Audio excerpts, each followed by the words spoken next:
कर यकीन मंजिल की ओर चल दे, खुद पर तू कर यकीन मंजिल की ओर चल दे, ना हो हताश परेशान अपने इरादों को बल दे।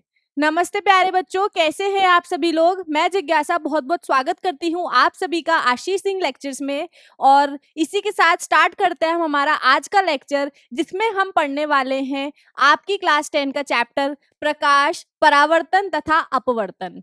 पर प्रकाश के परावर्तन तथा अपवर्तन को पढ़ने से पहले, उसे समझने से पहले, आइए हम ये समझने की कोशिश करते हैं कि प्रकाश है क्या। अभी अगर मैं आप लोगों से पूछूं कि प्रकाश क्या है, तो आप सभी लोग थोड़ा कुछ हो सकता है बच्चे मुझे आंसर कर दे, लेकिन कुछ बच्चे ऐसे हैं जो शायद कंफ्यूज हो जाएंगे, बोलेंगे कि मैम ये लाइट आ रही है ना, बस ये जो उजाला आ रहा है ना, ये प्रकाश है।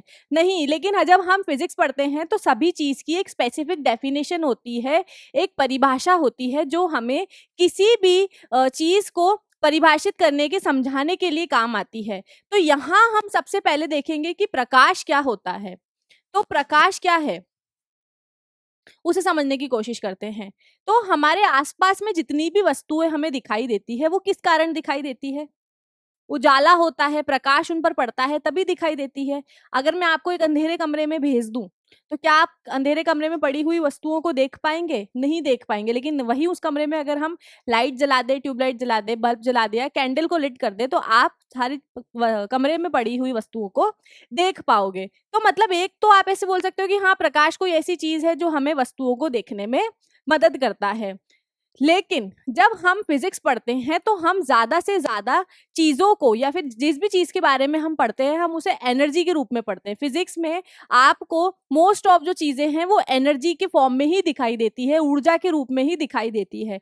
जैसे ध्वनि ले लो, ध्वनि भी एक ऊर्जा है। जब हम गति करते हैं तब भी हम में से ऊर्जा निकलती है। कोई ऑब्जेक्ट पड़ा हुआ है तब भी उसके अंदर एक एनर्जी होती है, जिसको पोटेंशियल एनर्जी बोलते हैं। और अब जब हम प्रकाश के बारे में पढ़ रहे हैं, तो प्रकाश भी एक ऊर्जा का ही रूप है।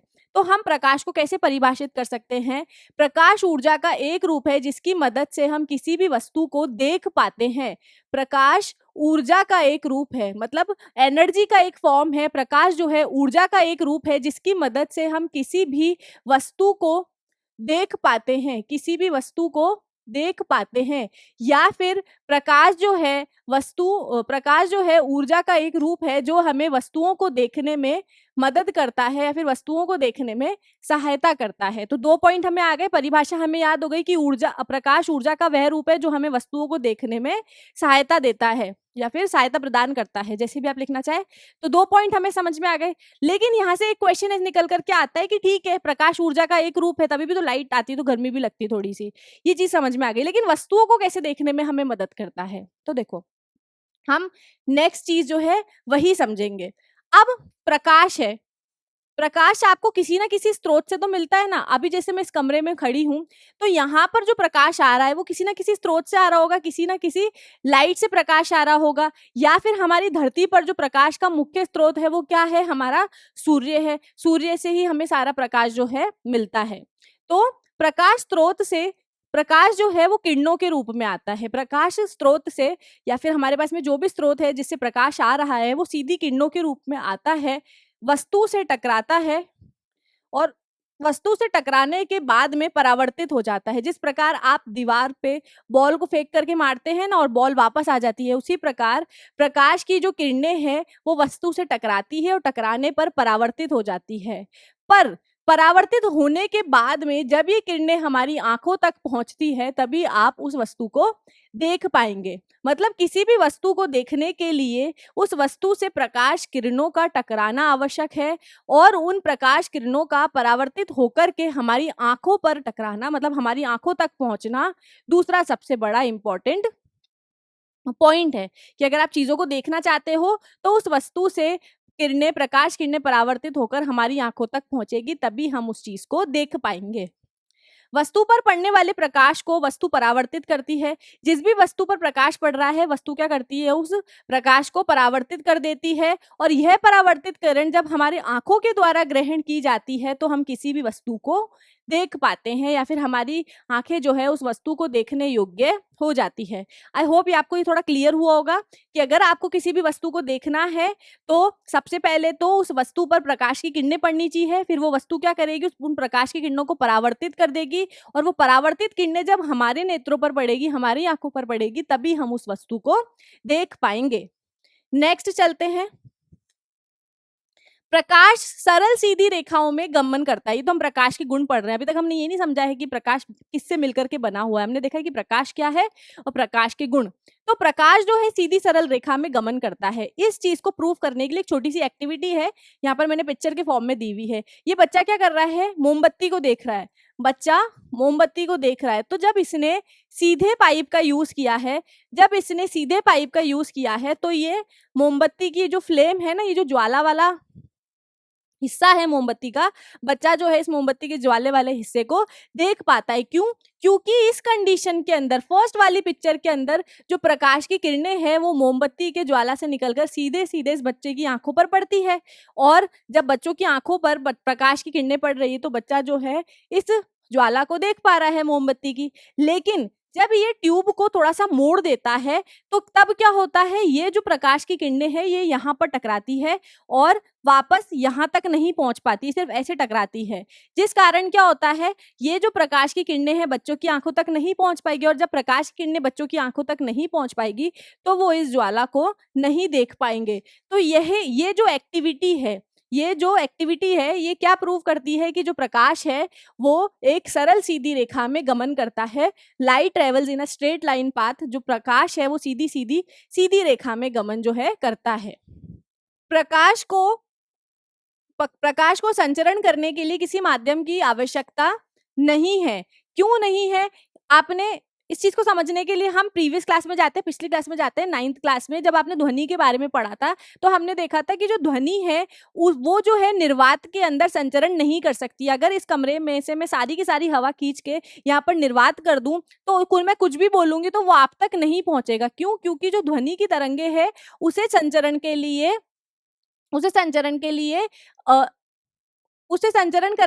छोटे छोटे पार्टिकल्स की जरूरत पड़ती है जो निर्वात के अंदर मौजूद नहीं होते। निर्वात मतलब खाली जगह, एकदम स्पेस खाली, ब्लैंक वैक्यूम हो जाता है वहां पर। लेकिन जो हमारी प्रकाश की किरणें हैं वो विद्युत चुंबकीय तरंगे हैं, इसीलिए प्रकाश की तरंगों को संचरण करने के लिए किसी भी माध्यम की आवश्यकता नहीं पड़ती है। इसीलिए सूर्य से जो प्रकाश है वो धरती तक पहुंच पाता है। लेकिन स्पेस के अंदर या फिर हमारे बाहरी पृथ्वी के एटमॉस्फेयर के बाहर, वायुमंडल के बाहर जो भी एक्टिविटीज होती है उनकी आवाज हमारे धरती तक इसलिए नहीं पहुंचती है क्योंकि जो ध्वनि है उसको संचरण करने के लिए माध्यम की आवश्यकता पड़ती है। लेकिन प्रकाश हम तक इसलिए पहुंच जाता है क्योंकि प्रकाश को संचरण करने के लिए माध्यम की आवश्यकता नहीं पड़ती है। या फिर आप बोल सकते हो कि जो प्रकाश है वो निर्वात में भी संचरण कर सकता है। प्रकाश अपारदर्शी वस्तुओं की तीक्ष्ण छाया बनाता है। अब तीक्ष्ण छाया मतलब परछाई बनाता है। ऐसी वस्तुएं जिनके आर पार लाइट नहीं जा सकती या फिर ऐसी वस्तुएं जिनके आर पार प्रकाश नहीं जा सकता है, उसकी ऐसी वस्तुओं की प्रकाश जो है वो छाया बना देता है। आपने ऑब्जर्व करा होगा, जैसे आप अपना शरीर ले लो, अगर आप लाइट के आगे खड़े हो जाओ, प्रकाश के सोर्स के आगे खड़े हो जाओगे, स्रोत के आगे खड़े हो जाओगे, तो प्रकाश की किरणें आपसे टकराएगी और टकरा करके दूसरी जगह जो है दूसरों की आंखों पर पड़ेगी, इसलिए वो आपको देख पाएंगे। लेकिन वो जो प्रकाश की किरणें आप पर पड़ी है वो आप में से होकर के पीछे तो नहीं निकल गई ना, तो इसलिए आपको अपनी परछाई देखने को मिलती है। जैसे मान लो कि यहाँ पर एक हमारे पास में ये टॉर्च है, इस टॉर्च से लाइट आ रही है। इस टॉर्च से लाइट जो है यहाँ पर इस दीवार पर पड़ी है, ठीक है। टॉर्च से जो प्रकाश है वो लाइट पर पड़ा है, दीवार पर पड़ा है। और दीवार ने क्या करा है, दीवार ने इस लाइट को परावर्तित कर दिया है दूसरी दिशा के अंदर। दीवार ने क्या करा, इस लाइट को परावर्तित कर दिया है दूसरी दिशा के अंदर, जिस वजह से जो ये प्रकाश की किरणें हैं ये दीवार में से आर पार नहीं हो पाई है, दीवार के पार नहीं निकली है, दीवार से टकरा करके वापस आ गई है। जिस वजह से पीछे जो है आपको इस दीवार की परछाई देखने को मिलती है, या फिर आप कह सकते हो कि आपको दीवार की तीक्ष्ण छाया देखने को मिलती है। तो ऐसी वस्तुएं जो अपने द्वारा या फिर खुद में से प्रकाश को पार नहीं होने देती है, ऐसी वस्तुएं प्रकाश की तीक्ष्ण छाया बना देते हैं या फिर परछाई जो बनती है वो परछाई बना देते हैं। अब अगर हमारा प्रकाश गमन कर रहा है तो उसकी कोई ना कोई गति भी होगी। तो प्रकाश की जो चाल होती है निर्वात में, प्रकाश जो है, प्रकाश की जो चाल है वो हर माध्यम में अलग अलग होती है। हम उसे आगे इस चैप्टर में पढ़ेंगे, लेकिन अभी हम निर्वात की बात कर रहे हैं कि खाली स्पेस में जहां पर कोई भी कण मौजूद नहीं है, निर्वात में जो प्रकाश की चाल होगी वो कितनी होगी? वो 3 × 10⁻⁴ मीटर पर सेकेंड होगी। चाल का ऐसा ही सूत्र मीटर पर सेकेंड है ना, तो 3 × 10⁸ मीटर प्रति सेकंड जो है चाल होगी किसकी? प्रकाश की। कब? निर्वात में। ये ध्यान रखना है आपको। ये प्रतिबिंब बना है बेटा, ये परछाई नहीं है, ये प्रतिबिंब है, इसका ध्यान रखना है। प्रतिबिंब मतलब जो हमारी कांच में हम अपने आप को देखते हैं ना, वो हमारा प्रतिबिंब होता है, इमेज जिसको हम बोलते हैं। क्या आप जानते हैं प्रकाश को सूर्य से पृथ्वी तक आने में 499 सेकंड 499 सेकंड यानी कि 8 मिनट 19 सेकंड का समय लगता है। ये एक फन फैक्ट है आपके लिए कि अब अगर आप किसी को पूछोगे तो 8 मिनट तो बता देंगे, लेकिन मोर प्रिसाइजली क्या है, ये ज्यादा एक्यूरेटली क्या बोलोगे कि प्रकाश को पृथ्वी तक आने में 8 मिनट 19 सेकंड का समय लगता है या फिर 499 सेकंड का समय लगता है। प्रकाश की प्रकृति, अब हम ये समझने की कोशिश करेंगे कि प्रकाश एक्चुअली में है क्या। अगर मैं आपको बोलूं कि चेयर किसकी बनी हुई है, जैसे मान लो आपके सामने कोई चेयर पड़ी है या फिर स्कूल के अंदर आपके चेयर्स होंगी, तो मैं बोलूंगी किसकी बनी है, तो आप क्या बोलोगे कि मैम लकड़ी की बनी है, मोस्ट प्रोबेबली लकड़ी की होती है, या फिर बोल दोगे कि मैम लोहे की बनी है। अगर मैं आपसे पूछूं प्रकाश किसका बना हुआ है, तो शायद हम सब ब्लैंक हो जाएंगे कि यार किसका बना हुआ है। इस चीज का उत्तर देना थोड़ा सा मुश्किल है। अभी आप बोलोगे कि मैम आपने कहा था कि प्रकाश जो है, अभी आपने बताया था थोड़ी देर पहले कि प्रकाश जो है वो विद्युतीय चुंबकों की तरंग है, तो हो सकता है कि वो विद्युत चुंबकीय प्रकृति शो करता है, तो तरंगों से बना हुआ है वो। लेकिन ये जो चीज आप आज हम जो प्रकाश के बारे में इतनी इजीली पढ़ पा रहे हैं ना, इतनी सरल रूप से जो हम इतनी सारी पढ़ाई करते हैं, ये पुराने जमाने में बहुत ज्यादा मुश्किल था। क्यों? क्योंकि आप न्यूटन के बारे में जानते हो। न्यूटन ने 16वीं सदी के आसपास जब वो अपना साउंड से रिलेटेड प्रोजेक्ट पूरा कर चुका था, गुरुत्वाकर्षण बल पर अपनी स्टडी पूरी कर चुका था, तब उसने लाइट को देखा। उसने बोला कि चलो मैंने सारे फैक्टर्स पढ़ लिए, अब मैं लाइट के बारे में स्टडी करूंगा। तब तक लाइट के बारे में इतना कोई जानता नहीं था। तो उस समय न्यूटन आया और बोला, उसने अपनी थ्योरी दी। भाई वो तो साइंटिस्ट है ना, एक्सपेरिमेंट करेगा, जो भी उसको समझ में आया उसने बताया। उसने क्या बोला कि जो प्रकाश है वो छोटे छोटे कणों से मिलकर के बना हुआ है। उस समय न्यूटन ने उन कणों को कॉर्प्यूसेल्स बोला था, कॉर्प्यूसेल्स बोला था। और जो न्यूटन की थ्योरी थी उसको कॉर्पेस्क्यूलर थ्योरी के नाम से भी जाना जाता है। तो आप यहाँ पर बस इतना समझ लीजिए कि जो न्यूटन है उसने कहा था, सबसे पहले प्रकाश के बारे में न्यूटन ने कहा था कि जो प्रकाश है वो छोटे छोटे कणों से मिलकर के बना हुआ है, और ये जो कण है उन कणों का नाम उसने कॉर्पेस्क्यूलर दिया था, कॉर्पेस्क्यूलर दिया था, प्रकाश की प्रकृति। लेकिन आज जो हम जानते हैं, आप बोलोगे कि मैम न्यूटन तो कण बोला, आपने बोला तरंगे हैं। तो देखो अभी बहुत सारी, मैं आपको थ्योरी बताती हूँ जिसके अंदर बहुत सारी दिक्कतें होंगी। उसने बहुत सारे पॉइंट्स दिए थे प्रकाश के बारे में, लेकिन मेजरली हमको क्या देखना है यहाँ पर इस क्लास में, हम क्या देख रहे हैं कि न्यूटन ने कहा था कि प्रकाश जो है वो कण के रूप में बना हुआ है, और बहुत सारे ऐसी चीजें जो प्रकाश के कारण होती है उसने उस चीज को एक्सप्लेन भी कर दिया था। ये जो सारी थ्योरीज है ना जो मैं बोल रही हूँ, न्यूटन की थ्योरी या फिर मैक्सवेल की थ्योरी या फिर हॉकिंस की थ्योरी, ये सब आपके 12th क्लास में आएगी, तो हम वहां डिटेल में पढ़ेंगे। लेकिन यहाँ मैं सिर्फ आपको आइडिया दे रही हूँ कि एक्चुअली में पता कैसे लगा। उसके बाद में कोई दूसरे साइंटिस्ट आए, उन्होंने बोला कि नहीं, प्रकाश जो है कण नहीं है, क्योंकि प्रकाश जो है व्यतिकरण दिखाता है, प्रकाश जो है वो व्यतिकरण दिखाता है। और व्यतिकरण जो है कणों के द्वारा नहीं होता। व्यतिकरण मतलब जैसे आप पानी में पत्थर फेंकते हो तो उसकी तरंगे उत्पन्न होती है। जैसे आपने यहाँ पर पत्थर फेंका, यहाँ पर पत्थर फेंका, तो इस पत्थर के फेंकने से तरंगे उत्पन्न होगी, इस पत्थर के फेंकने से भी तरंगे उत्पन्न होगी, और एक पॉइंट ऐसा आएगा जहां पर ये तरंगे जो है मिक्स हो जाएगी और आपको बड़ी तरंगे जो है देखने को मिलेगी। जो रिजल्टेंट, जो दो तरंगों से मिलने पर एक बड़ी या छोटी तरंग मिलेगी ना, वो आपका व्यतिकरण कहलाता है। वापस कह रही हूँ कि सब डिटेल चीजें हम 12th क्लास में पढ़ेंगे, यहाँ पर सिर्फ आइडिया दे रही हूँ। तो दूसरे साइंटिस्ट ने बोला कि भाई ये तो व्यतिकरण दिखाता है, कण तो व्यतिकरण नहीं दिखाएंगे। अगर एक कण दूसरे कण से टकराएगा तो वो टकरा करके दूसरी दिशा में चला जाएगा, मिक्स होकर के कोई बड़ा कण थोड़ी बन जाएगा। तो फिर वहां पर डाउट हुआ कि या फिर न्यूटन ने गलत बात बोल ली है, फिर प्रकाश तो कण नहीं है, प्रकाश तो क्या तरंगों के बने हुए हैं।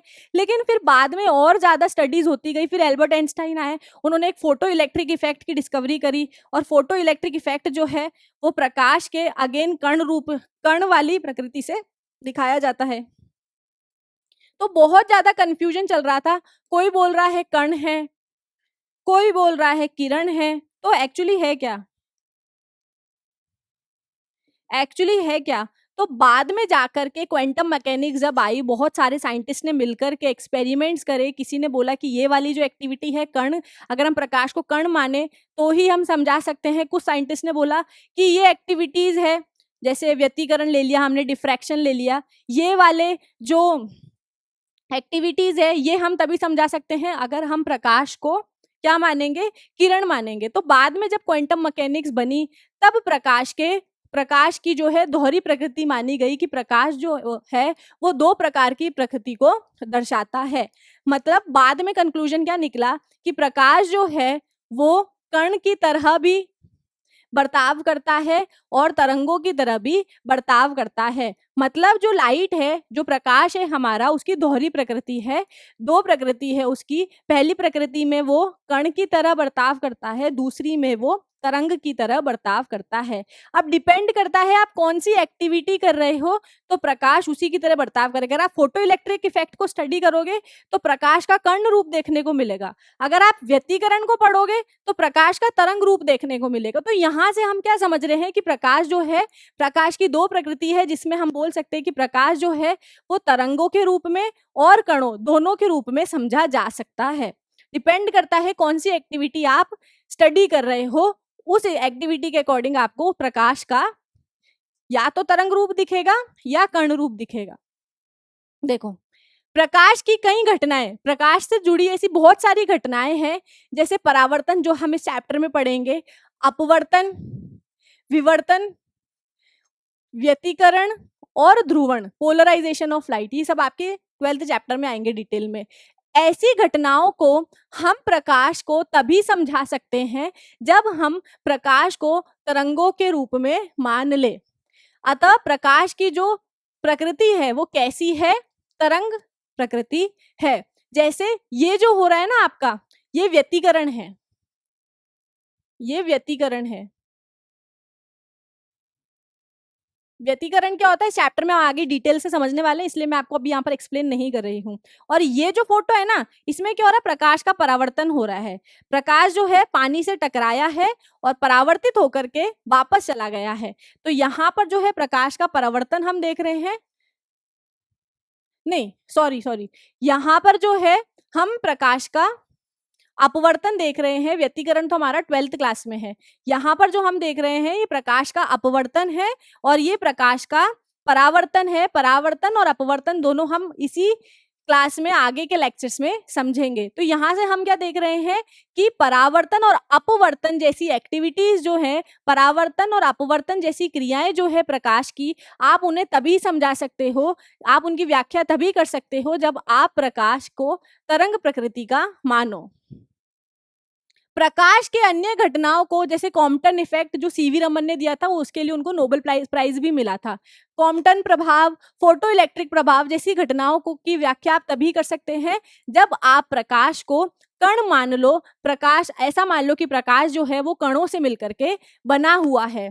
अब प्रकाश के जो कण हैं, न्यूटन ने बोला था कॉर्प्यूसेल्स बोलेंगे हम उनको, लेकिन आज हम प्रकाश के उन कणों को फोटोन के रूप में जानते हैं। ये जो फोटोन होते हैं इनका कोई भी द्रव्यमान नहीं होता है। अगर फोटोन्स का द्रव्यमान होता तो हमारे सर पर अगर मान लो प्रकाश के कण पड़ते तो हमें लगता, लेकिन प्रकाश जो कण के रूप में, अगर हम मान रहे हैं कि प्रकाश जो है वो हम तक कणों के रूप में आ रहा है, तो प्रकाश अगर कणों के रूप में आ रहा है तो हमसे टकराएगा, और कोई भी चीज अगर हमसे टकराएगी तो हमें महसूस होगा। लेकिन प्रकाश जब हमसे टकराता है तो हमें महसूस क्यों नहीं होता है? क्योंकि प्रकाश के जो कण हैं जिन्हें हम फोटोन बोल रहे हैं, ये फोटोन्स जो है इनका कोई भी द्रव्यमान नहीं होता है, इसलिए प्रकाश को हम पदार्थ भी नहीं बोलते हैं। प्रकाश के जब आप प्रकाश की कुछ घटनाओं को पढ़ते हैं तो उसके अंदर उसकी तरंग प्रकृति प्रबल होती है और कण वाली प्रवृत्ति दब जाती है, और कुछ घटनाओं में प्रकाश की कण वाली प्रकृति उभर के आती है और तरंगों वाली प्रकृति जो है वो उसकी दब जाती है। इस वजह से हम क्या बोलते हैं कि प्रकाश जो है वो दोहरी प्रकृति का है, लाइट हैज ड्युअल नेचर। तो यहाँ से हम क्या बोल सकते हैं कि अगर अब आपको कोई पूछे कि प्रकाश किसका बना हुआ है, तो आप बोलेंगे कि प्रकाश जो है उसकी दोहरी प्रकृति होती है, वो कणों एवं तरंगों दोनों का बना हुआ है। कब वो तरंगों जैसा बर्ताव करेगा या फिर वो कब कण जैसा व्यवहार करेगा, वो हम तब समझ पाएंगे जब हम किसी एक पर्टिकुलर क्रिया की व्याख्या कर रहे हैं। अगर हम प्रकाश के अपवर्तन व परावर्तन के बारे में समझने की कोशिश करेंगे तो प्रकाश जो है वो अपना तरंग वाली प्रकृति दिखाएगा, या फिर हम प्रकाश की उस क्रिया को प्रकाश के तरंग प्रकृति से समझ पाएंगे। लेकिन अगर आप प्रकाश के कॉम्पटन इफेक्ट या फोटो इलेक्ट्रिक इफेक्ट को पढ़ोगे तब आपको प्रकाश को कण समझना पड़ेगा, तभी आप उन इफेक्ट्स की व्याख्या कर पाओगे। आई होप आपको थोड़ा बहुत आइडिया मिला होगा। ये सारी चीजें बुक में बिल्कुल नहीं दी गई है, बुक में सीधा आपके परावर्तन से स्टार्ट किया गया है। लेकिन मैंने सोचा कि आपको थोड़ा आइडिया मिलना चाहिए, आपको जानने को पता होना चाहिए कि अगर आप प्रकाश पढ़ रहे हो तो प्रकाश है क्या। प्रकाश का फोटोन सिद्धांत प्रकाश ऊर्जा के छोटे छोटे बंडलों के रूप में चलता है, जिसे हम फोटोन बोलते हैं।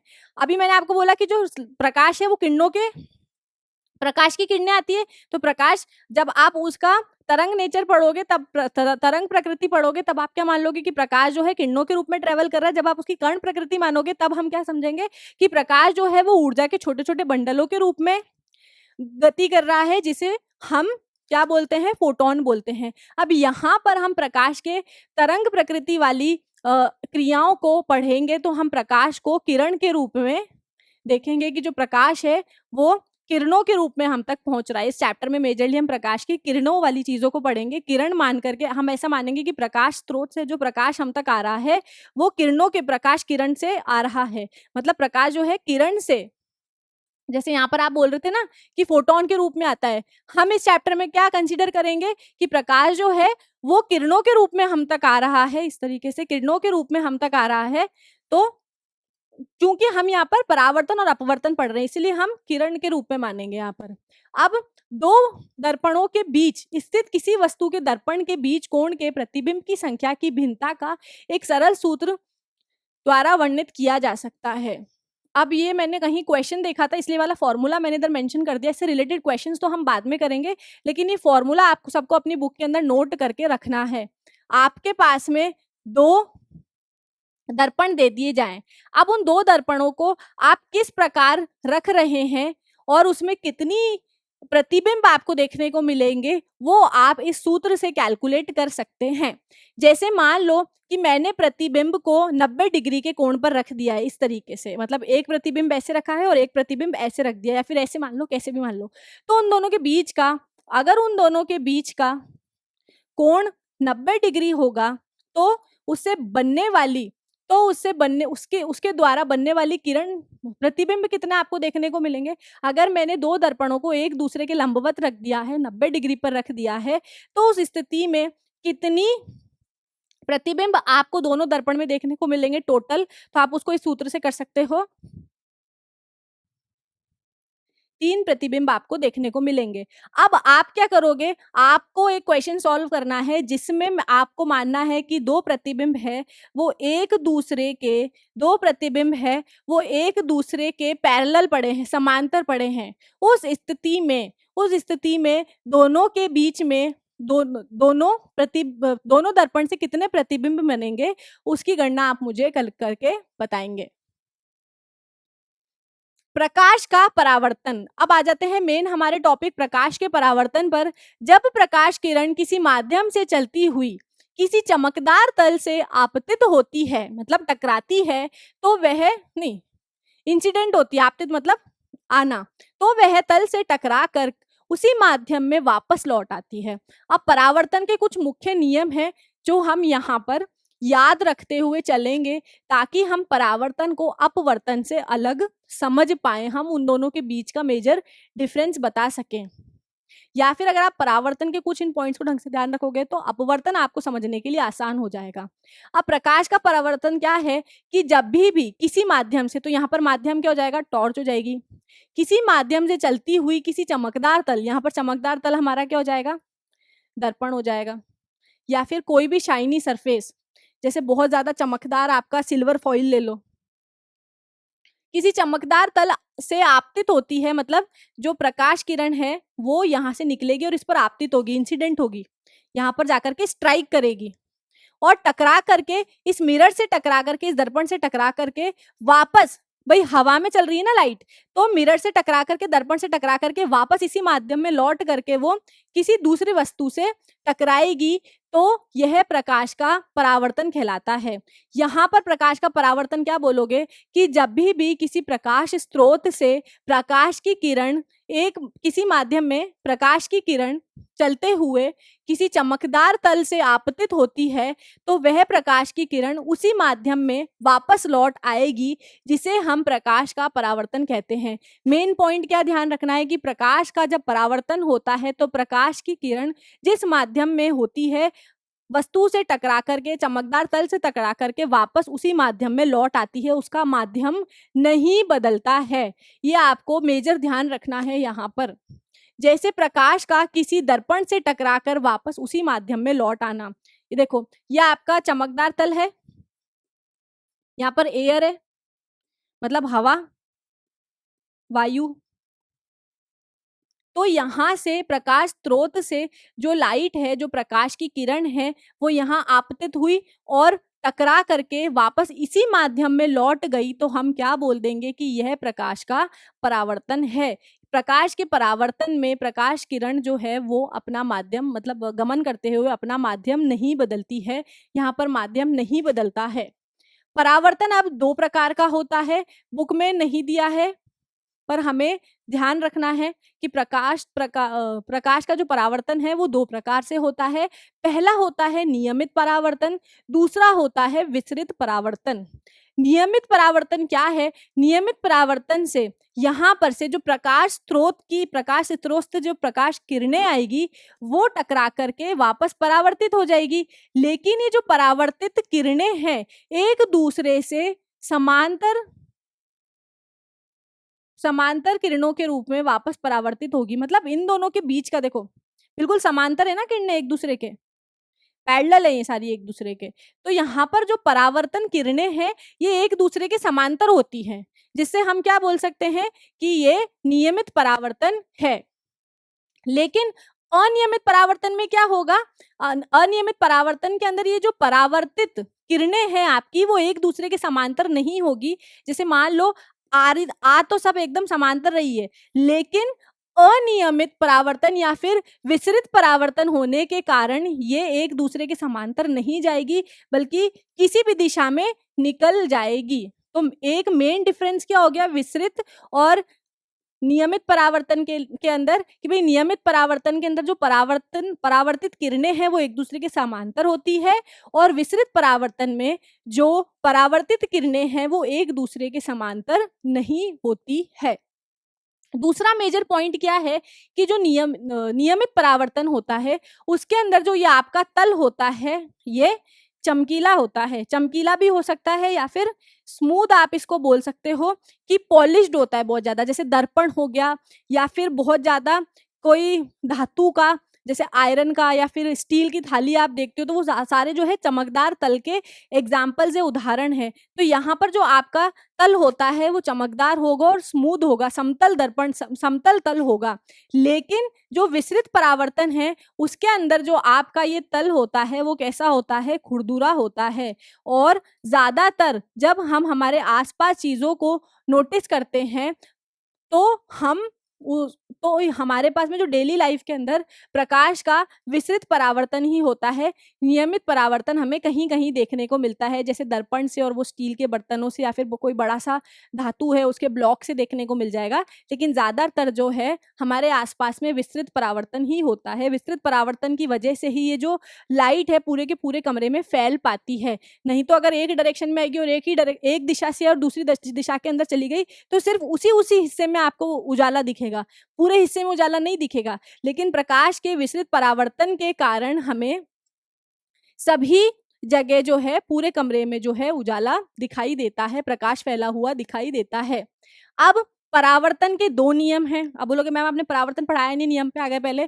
तो परावर्तन का हम परिभाषा देख चुके हैं कि जब भी प्रकाश के किसी स्रोत से प्रकाश किरण किसी समतल या फिर चमकीले तल पर आपतित होंगी, टकरा करके उसी माध्यम में वापस लौट जाएंगी, तो वो प्रकाश का परावर्तन कहलाएगा। और प्रकाश के परावर्तन के दो नियम हैं जो हमेशा हमेशा लागू होते हैं।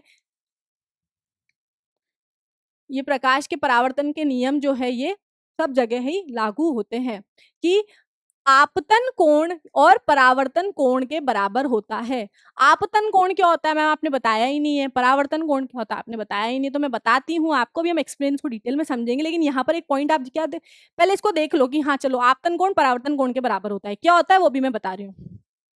आपतित किरण दर्पण के आपतन बिंदु अभिलंब पर, परावर्तित किरण सभी एक ही तल में होते हैं।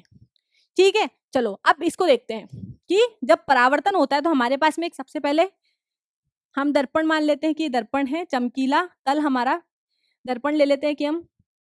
अब प्रकाश का स्रोत है यहाँ पर मान लो, जिसके अंदर से लाइट आ रही है, ये बल्ब है ना, बल्ब से लाइट आ रही है, इस बल्ब से लाइट आएगी और आपतित किरणें आएगी। बल्ब से प्रकाश स्रोत से जो प्रकाश की किरणें आती हैं उन्हें हम क्या बोलते हैं, आपतित किरण हम उन्हें बोलते हैं। कौन सी किरण है ये, आपतित किरण, जिसे इंग्लिश में हम इंसिडेंट रेज भी बोल सकते हैं। Incident raise. तो प्रकाश स्रोत से जो किरणें आती है वो कौन सी किरणें होगी, आपतित किरणें होंगी। ये किसी, अब यहाँ पर मैं एक ही किरण को ले रही हूं ताकि आपको समझाना आसान पड़े। तो प्रकाश स्रोत से जो किरण आएगी वो कौन सी किरण होगी, वो आपतित किरण होगी। आई, किसी बिंदु पर टकराएगी, जिस बिंदु पर वो टकराती है उसे हम आपतन बिंदु बोलते हैं। जिस बिंदु पर प्रकाश स्रोत से आपतित बिंदु टकराएगी, जिस तल पर जिस बिंदु से आपतित किरण टकराएगी उस बिंदु को हम क्या बोल देंगे, आपतन बिंदु बोल देंगे। आपतन बिंदु को इंग्लिश में पॉइंट ऑफ इंसिडेंस बोला जाता है। आइए टर्मिनोलॉजी लिख लो, काम आएगी। समझ तो हम हिंदी में ही रहे लेकिन ध्यान रख सकते हैं ना, कॉपी में लिख लेना, किसे हम इंग्लिश में पॉइंट ऑफ इंसिडेंस भी कहते हैं। ठीक है, आपतन बिंदु पर टकराई, आपतित हो गया, आपतन बिंदु पर टकराई और टकरा करके वापस चली जाएगी।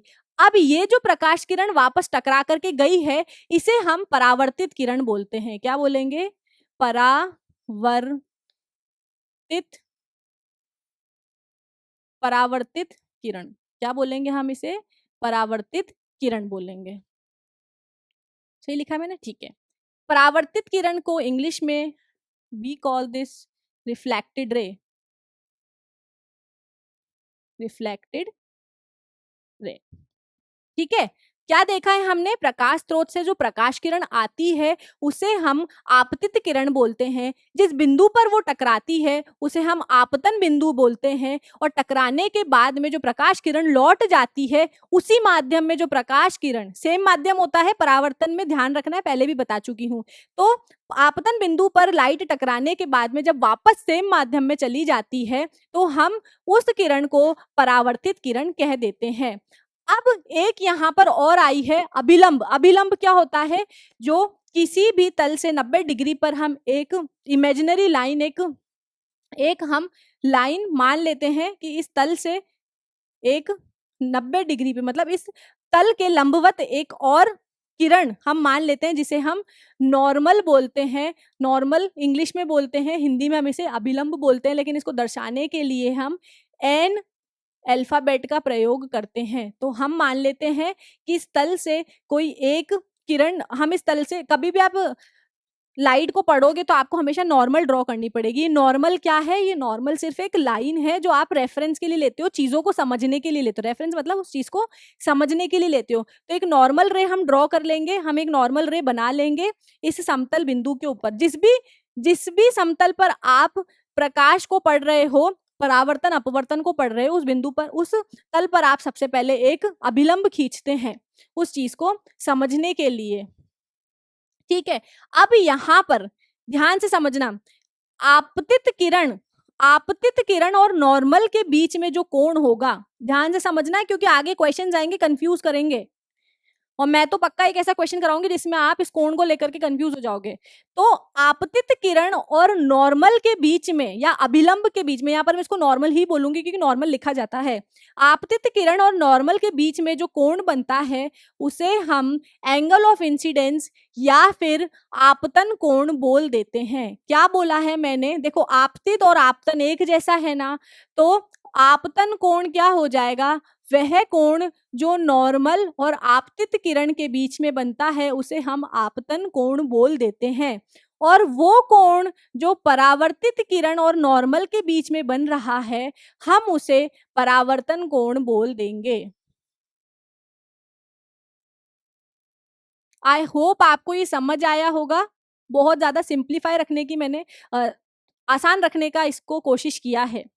वापस देख लेते हैं, जो तल है, जिस तल से परावर्तन हो रहा है उस तल को हमने यहाँ पर बोल दिया कि हमारा कोई भी समतल है, पॉलिश्ड सरफेस है, चिकना,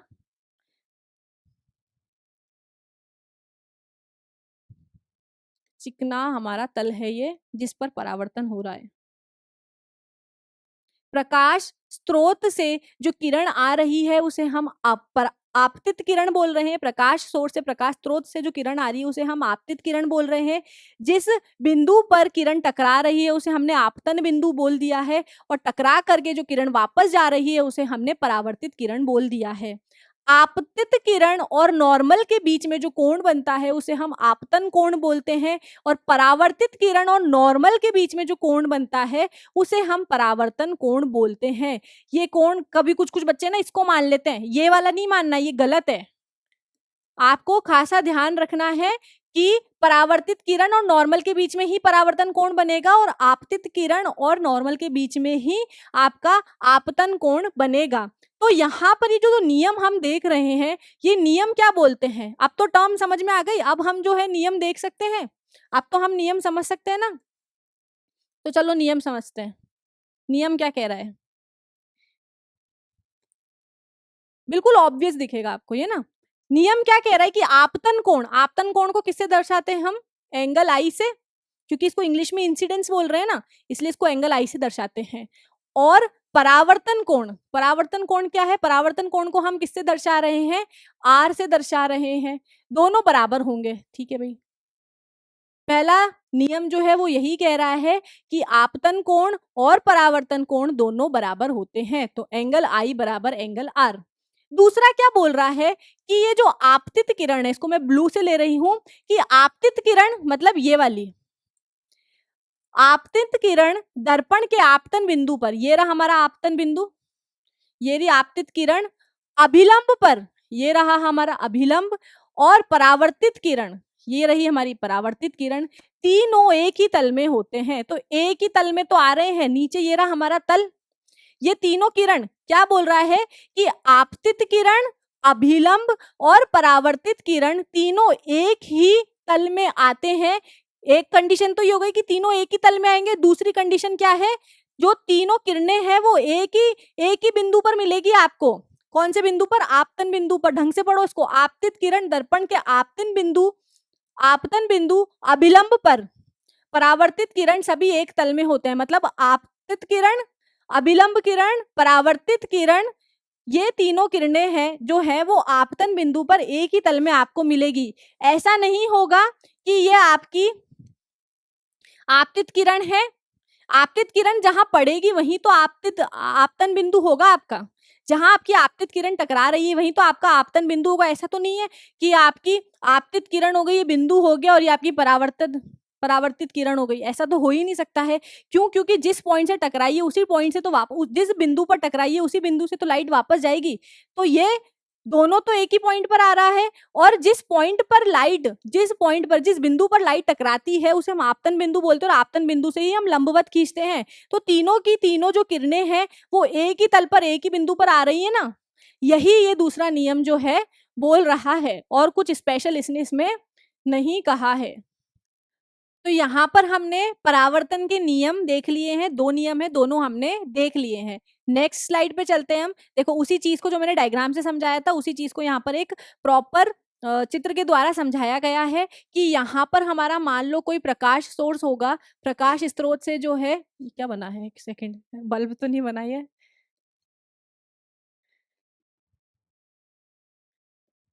प्रकाश स्रोत से जो है प्रकाश किरण आएगी और ये प्रकाश किरण जो आएगी उसे हम आपतित किरण कहते हैं। जिस बिंदु पर वो टकराएगी उसे आपतन बिंदु बोलते हैं और आपतन बिंदु पर टकरा करके जो किरण वापस जाएगी उसे हम परावर्तित किरण कह देते हैं। और समतल बिंदु के समतल बिंदु के परपेंडिकुलर या फिर हम बोल सकते हैं कि समतल बिंदु के 90 डिग्री के कोण पर हम क्या करते हैं, क्या बोलते हैं परपेंडिकुलर को हिंदी में, एक सेकेंड, हाँ, समतल बिंदु के अभिलंब पर हम एक सीधी रेखा खींचते हैं जिसे हम नॉर्मल बोलते हैं। और इस नॉर्मल और आपतित किरण के बीच में जो कोण होता है इसे हम आपतन कोण बोल देते हैं। और इस परावर्तित किरण और नॉर्मल के बीच में जो कोण होगा उसे हम परावर्तित कोण बोल देते हैं।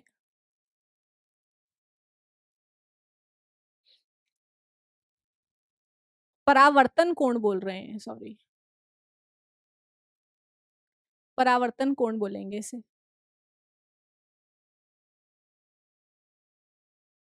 आपतन कोण और परावर्तन कोण न है ये। प्रकाश का विवर्तन,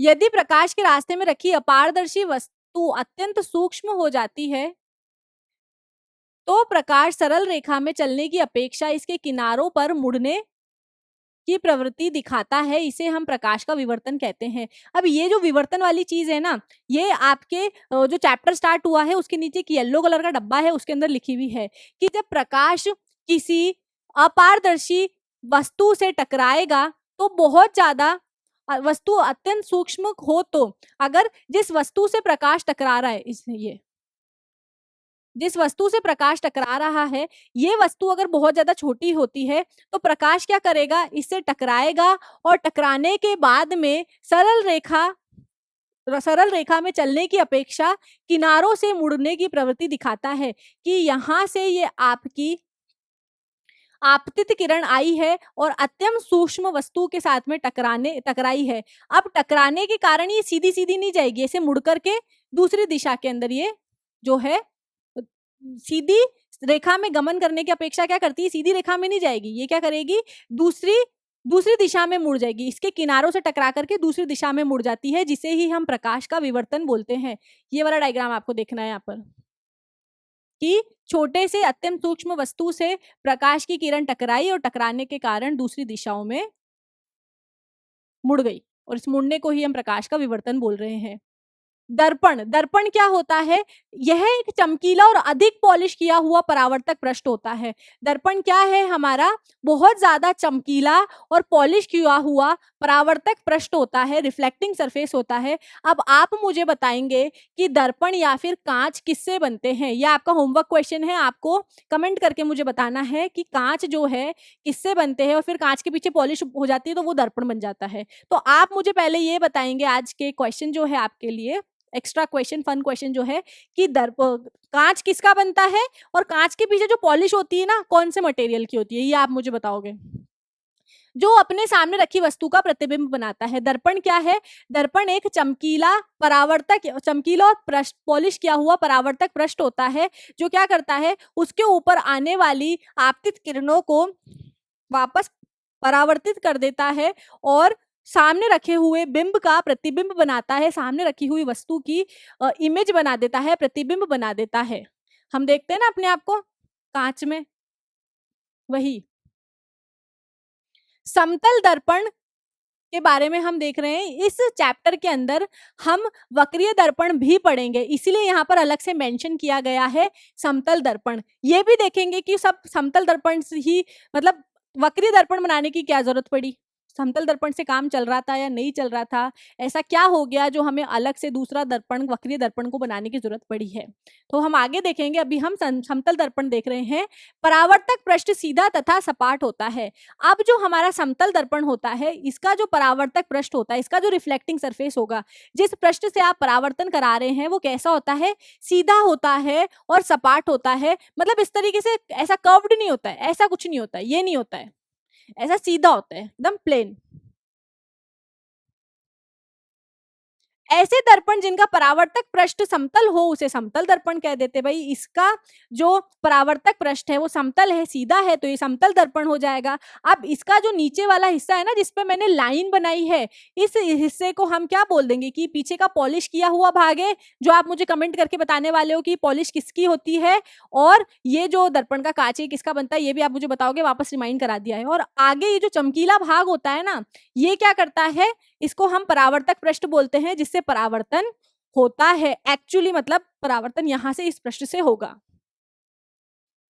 अब समतल दर्पण के क्या होता है? ये आपका समतल दर्पण है, ठीक है। इसके पीछे जो है ये पॉलिश किया हुआ, देखो ये रहा, ये आपका समतल दर्पण है। समतल दर्पण पे इसका पॉलिश किया हुआ सरफेस है, पॉलिश किया हुआ सरफेस है पीछे की तरफ। आगे अगर मैं कोई वस्तु रखती हूँ तो उस वस्तु का प्रतिबिंब बना दिखाई देता है। फिर मान लो कि आप जो हो, वैसे ड्राइंग अच्छी नहीं, लेकिन मान लो कि आप जो हो वो दर्पण के आगे खड़े हो, तो दर्पण में पीछे आपको अपनी जो है, दर्पण में पीछे आपको अपना प्रतिबिंब दिखाई देगा, ठीक है। ये परावर्तक पृष्ठ है जहां पर आप खड़े हो, परावर्तक पृष्ठ के सामने आप खड़े हो और पीछे दर्पण में आपको अपना प्रतिबिंब दिखाई देता है। आभासी और सीधा होता है। आभासी होता है और सीधा होता है। पहले सीधा देखते हैं। अब देखो, आपका सर ऊपर है ना, तो जो प्रतिबिंब बनेगा उसमें भी तो सर ऊपर ही है। ऐसा तो नहीं है कि इसमें आप ऐसे तो नहीं दिखाई दे रहे हो ना, ऐसे तो नहीं दिखाई दे रहे हो आप इसमें, किसी भी कांच में आप ऐसे तो नहीं दिखाई देते हो। स्पेशल मिरर होते हैं, उनको छोड़ दो, स्पेशल दर्पण को छोड़ दो, नॉर्मल दर्पण की बात करो जो घर में हम यूज करते हैं। उसके अंदर क्या है, आप जिस तरीके से खड़े हो, अगर ये पेन ऐसा मैं कांच के सामने रखूंगी तो मुझे ये प्रतिबिंब भी इसका ऐसा ही दिखाई देगा। ऐसा तो नहीं होगा ना कि प्रतिबिंब इसका घूम करके ही हो जाएगा, ऐसा नहीं होता है। सीधा का सीधा ही आपको चीजें दिखाई देती है। दूसरा क्या है, आभासी होता है। ये जो इमेज आपकी, प्रतिबिंब जो आपका दर्पण में बनता है, ये आभासी होता है। आभासी प्रतिबिंब उस प्रकार के प्रतिबिंब होते हैं जिसे आप किसी दूसरे पर्दे पर नहीं दिखा सकते हो। जैसे जब आप पिक्चर देखने जाते हो तो लेंस के थ्रू, वहां पर जो है लेंस के थ्रू क्या होता है, लेंस के थ्रू जो प्रतिबिंब होता है वो आपको एक व्हाइट कलर के सफेद पर्दे पर दिखाई जाती है। लेकिन क्या आप दर्पण में बनने वाले प्रतिबिंब को किसी भी प्रकार से किसी पर्दे पर दिखा सकते हो? नहीं दिखा सकते हो। और ऐसे प्रतिबिंब जिसको हम किसी दूसरे पर्दे पर नहीं दिखा सकते हैं, सिर्फ वहीं देख सकते हैं कि भाई कांच है, कांच के आगे मैं खड़ी तब तक ही मैं अपने आप को देख सकती हूँ। अगर इसके आगे से हटी तो फिर वो भी इमेज जो है, प्रतिबिंब भी जो है हट जाएगा, मैं उसको किसी दूसरे पर्दे पर नहीं दिखा पाऊंगी। तो ऐसे प्रतिबिंब को हम आभासी प्रतिबिंब बोलते हैं। प्रतिबिंब दर्पण के पीछे उतनी ही दूर पर बनता है जितनी दूर पर बिंब दर्पण के सामने रखा हो। अब देखो, जैसे मान लो ये दर्पण है, पीछे इसका पॉलिश वाला पृष्ठ है। अगर मैं इतनी दूर बिंब रख रही हूं, अगर आप जो हो कांच से, आप दर्पण से जितना दूर होगे ना, कांच पे इमेज भी आपका, प्रतिबिंब भी आपका उतना ही दूर बनेगा। आप करके देखना एक्सपेरिमेंट। अगर आप दर्पण के पास में जाओगे ना तो आपका जो प्रतिबिंब बन रहा है वो भी पास में आ जाएगा। आप दूर जाओगे ना तो प्रतिबिंब भी आपका दूर हो जाएगा। अगर मान लो आपका जो बिंब है 2 मीटर दूरी पर रखा हुआ है, तो जो प्रतिबिंब बनेगा वो भी पीछे 2 मीटर दूरी पर ही बनेगा। अगर आपने वस्तु को 1 मीटर दूरी पर रखा है तो आपका जो प्रतिबिंब है वो भी 1 मीटर दूरी पर ही बनेगा। जितना साइज आपका है, जितना आकार आपका है, उतना ही आकार हमें हमारा प्रतिबिंब में दिखाई देता है। ऐसा तो नहीं है कि मैं, मतलब मान लो कि मेरी हाइट जो है 5'4" है, तो प्रतिबिंब में मुझे 6'4" दिखेगी या 2'4" ही दिखेगी, ऐसा तो होगा नहीं। 2 फीट 4 इंच तो दिखेगी नहीं। जितना आकार का वस्तु होता है उसी आकार का जो प्रतिबिंब है वो दर्पण में दिखाई देता है। प्रतिबिंब पार्श्व व्युत्क्रमण होता है। पार्श्व व्युत्क्रमण जिसको लेटरल इन्वर्जन बोलते हैं। सिंपल सी बात है, दर्पण के सामने जाना, अपना सीधा हाथ उठाना। तो आप क्या देखोगे, आपने अपना सीधा हाथ उठाया ना, तो दर्पण में आपको उल्टा हाथ उठा हुआ दिखेगा। तो जब आपका दाया दाया हाथ बाया बन जाता है और बाया हाथ जो है दाया बन जाता है, मतलब जो आपका प्रतिबिंब है वो उल्टा हो जाता है, मतलब सीधी चीज जो है वो उल्टी हो जाएगी और उल्टे हाथ की चीज जो है वो सीधी की तरफ चली जाएगी। तो उसी चीज को हम पार्श्व व्युत्क्रमण कहते हैं। इसी वजह से जो वैनों पर एम्बुलेंस लिखा हुआ होता है वो उल्टा लिखा हुआ होता है। इस तरीके से उल्टा लिखा हुआ होता है ना, ये तो मैं सीधा लिख रही हूँ।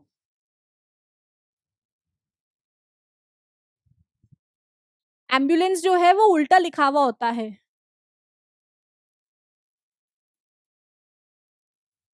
इस तरीके से उल्टा लिखा हुआ होता है कोई वर्ड। हाँ, ये भी मैंने सही नहीं बनाया है इधर।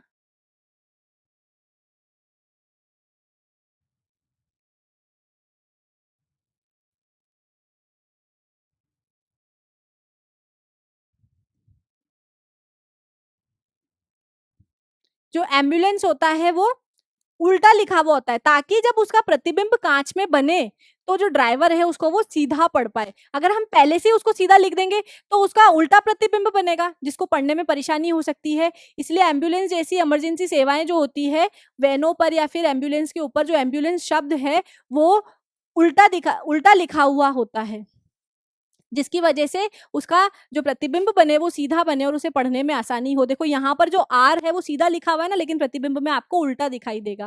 अगर आपने बी ऐसा बनाया है ना तो आपको प्रतिबिंब में ऐसा दिखाई देगा, ऐसा। नेक्स्ट देखते हैं। बस,